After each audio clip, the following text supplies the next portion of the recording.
What exactly is a high note? What ingredients do you need to play high notes? How can you develop them with a beautiful and resonant sound? In today's video, I'm going to share my 3 essential tips for successful high note development.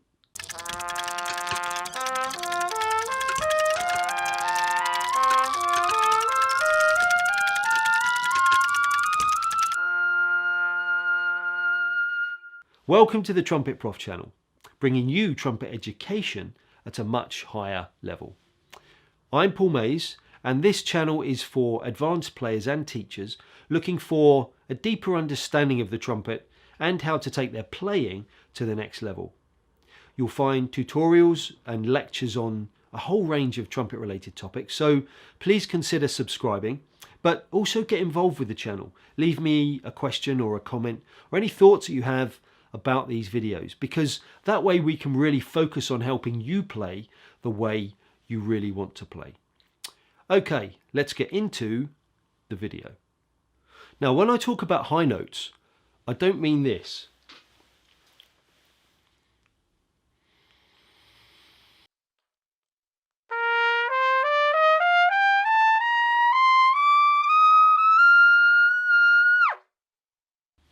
I mean this.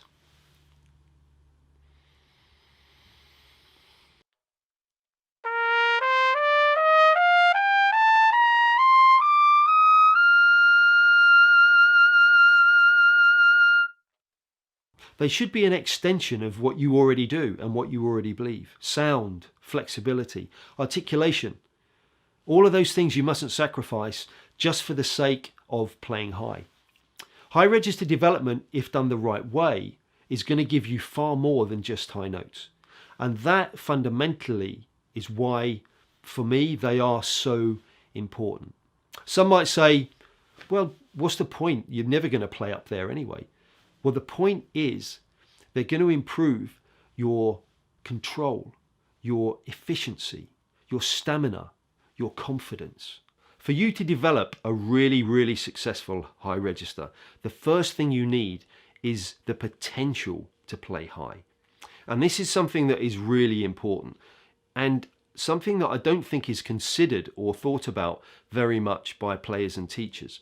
So what do I mean by giving you the potential to play high? Well, if you were going to grow some plants in your garden, you would go down to the garden centre, buy some seeds, come home, plant those seeds. But we know that that isn't going to guarantee that those seeds will flourish, that they will turn into anything, because we know we need the right climate, we need the right type of soil, you need the right preparation. So the environment has to be right. Now, think of your high note technique as a seed, something that you plant in an environment. Is that environment set up for success? So today's video is all about giving you the potential to play high. So my 3 essential tips are: number 1, sigh. When you deliver the air through the instrument, just sigh. My second tip is keep your top lip relaxed as much as you can, as often as you can. My third tip is embrace air pressure. Not airflow, not air volume, air pressure. So the sigh, just take in a full breath and sigh out the air. This is a really relaxing thing to do. It's a very neutral way of taking the air in and blowing the air out. But I wonder how many of you cluttered that up a little bit. I wonder if anyone went like this when they took the air in. What you'll notice about the sigh is it doesn't engage any other muscular activity except for the muscles that are required to draw the air in and sigh the air out. There isn't any muscle contraction or activity in your face. There isn't anything in your throat. Everything is just very neutral as far as drawing air in and blowing air out. Just try it again. Be aware of the sensation in your face and in your throat. Make sure that it's not triggering any unnecessary responses. So let's try that on the instrument now. Just play a long note, a middle G, low C, it doesn't matter what it is, and play the way that you normally play to begin with, especially for the first couple of beats. Just get the note going, and then see if you can transition what you're doing into a sigh, being really aware of the sensations. Are there any changes? Can you feel the difference between what you do and then when you start to sigh through the instrument? It's that awareness that is so important. Once you've done it that way, then you can try starting the note by sighing. So you get used to that drawing the air in, sighing the air out. And once you've done that, start to move up your register. Just start to play across the middle register. I wouldn't go too high to begin with, because chances are you're not going to have enough resistance to get up there. It's more of a sensation thing, just that feel of sighing through the instrument. Another good way to practice this, or at least to get the sensation of what we're after, is play a long note on your instrument and then all of a sudden freeze, stop blowing, take your instrument off, and then with the shape of your embouchure maintained, set, just sigh through that shape. Sigh through the shape of your embouchure. I haven't got my instrument mic on at the moment, so this might be a little bit loud, but I'll show you what I mean. We'll just play a long note.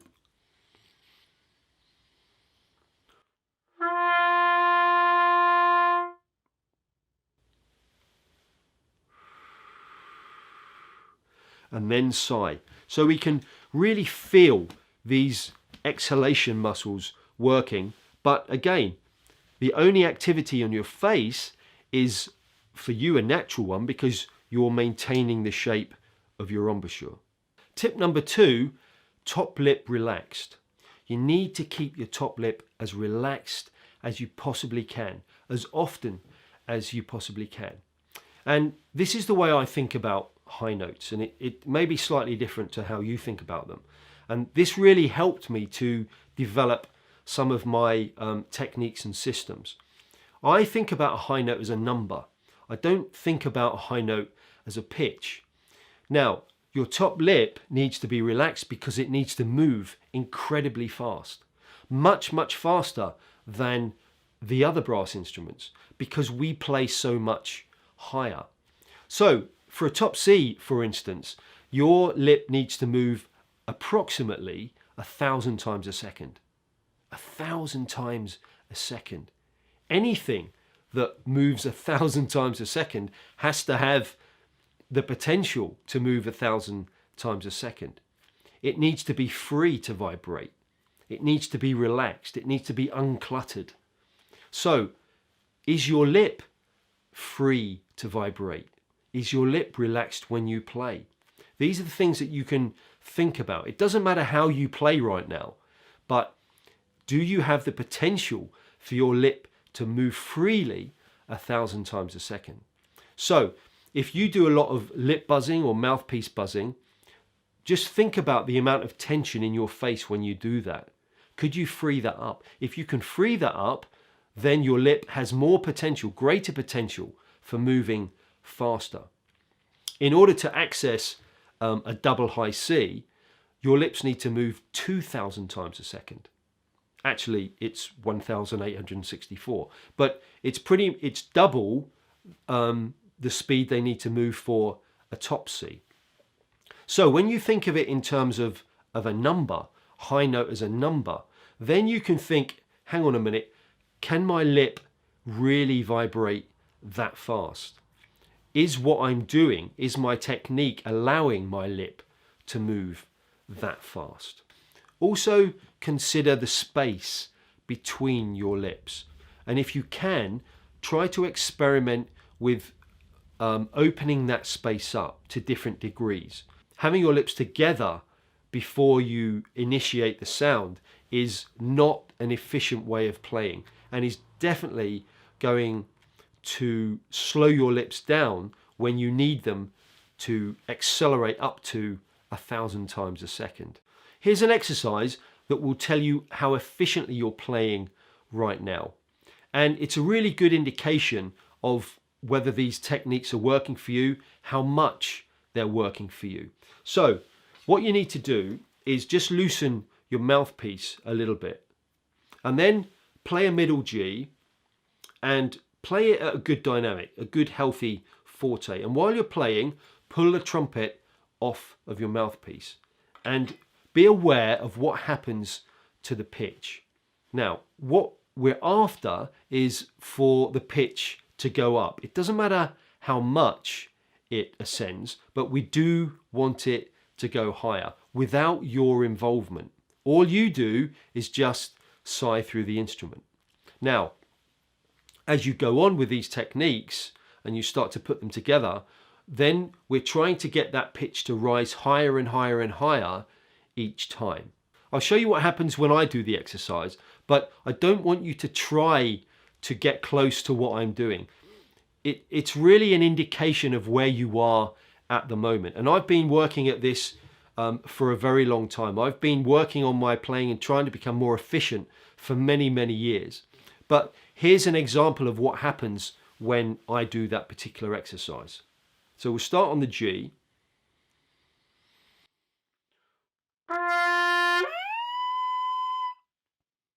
Now C.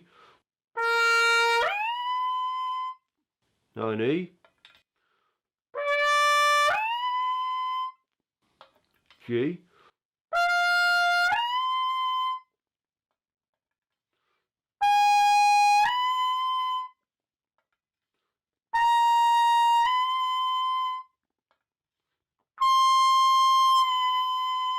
Now you could hear that one was the first one where the pitch came down. So why did it always go to the same note? Well, it always went to that note, which is the fundamental of the mouthpiece. My lips were so relaxed that they were drawn to the natural note of this particular length of tubing. So tip number 3 is air pressure. Now this is a controversial one because it goes against the grain of conventional thinking. But I do want to touch on that because if you make a comparison, let's say between the trumpet and the tuba, everything is opposite. The trumpet is small, the tuba is big. The trumpet is light, tuba is heavy. The trumpet plays high, the tuba plays low. You can go on and on and on with that until we get to the amount of air that you use or the way you use your air to play those instruments. All of a sudden, things become the same. You have to put more air down the tuba. You have to put more air down the trumpet. That doesn't make sense to me. Now, I know that I'm generalizing there, but people take things in a very kind of general way. So let's not cloud the issues here. Let's get down to the facts. The trumpet needs high air pressure. High air pressure, you can only achieve high air pressure if there is a low flow rate. The tuba has a high flow rate and it plays at low pressure. So the two are completely different. It's a good comparison to make. So I've got an exercise for you which will allow you to be aware of how effective your air pressure is or how much you're using air pressure. So grab your instrument and play a middle G. And all you're going to do is play your middle G and start to blow faster. Now, two things can happen here. Number one, the sound will get louder, or number two, the pitch will go higher. It will be one or the other. And that's based on the level of your resistance as well as a few other things. So I'm going to demonstrate that exercise now, just so you know exactly what you're supposed to be doing, but also so you can hear what happens when I do the exercise. So I'm going to start on a middle G.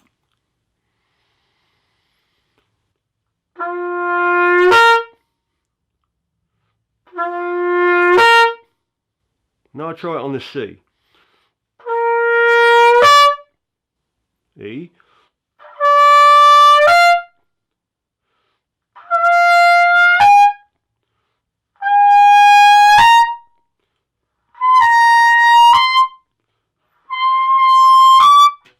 Each time you can hear the note kicks up to the next harmonic. So what happened when you did the exercise? Now, I'm just guessing here, but it's based on the most common outcome, the most likely outcome, is that you got louder.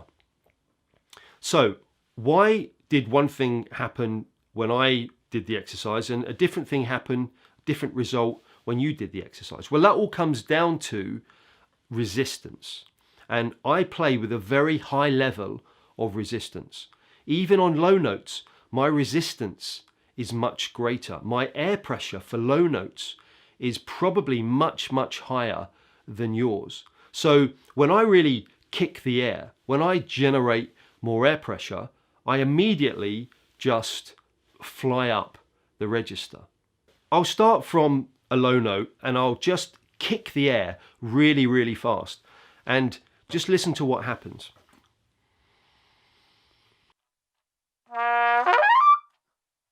Now, I didn't do very much there at all. I'll just do it again.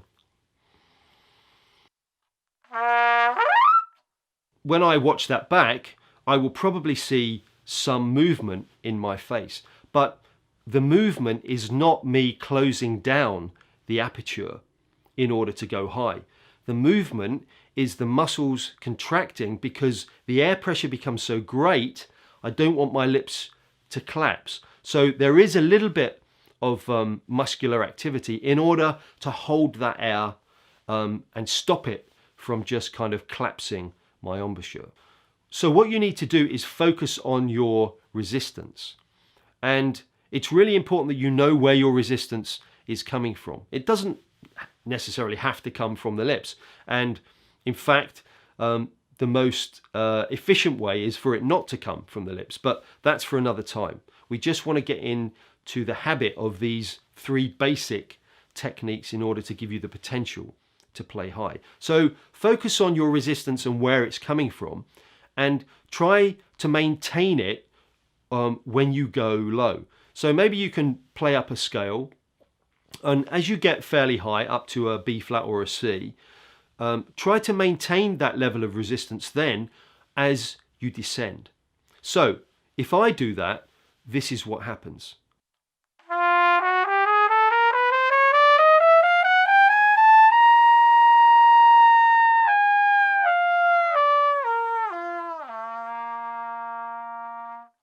Don't worry about the quality of the sound to begin with.